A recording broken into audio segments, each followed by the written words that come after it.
أكيد أنت عارف مشهد الفرح في فيلم سهر الليالي، وقد إيه كانت نهاية سعيدة للفيلم وإنهم هيعيشوا في سعادة بعد المشهد ده. لكن أفاجئك بقى وأقول لك إنها مش نهاية سعيدة ولا حاجة.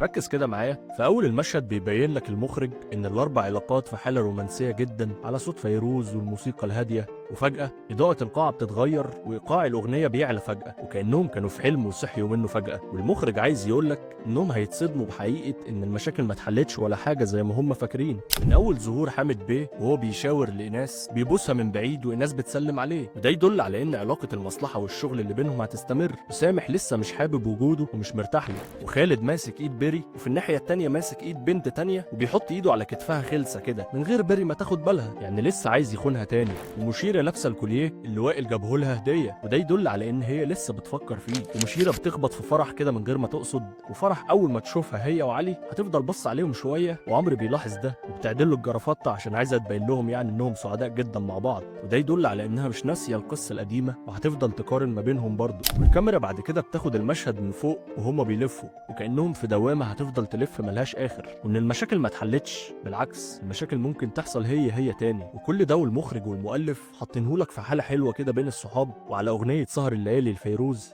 عشان ما تحسش بكل ده وتفضل شايف إنها نهاية سعيدة للفيلم.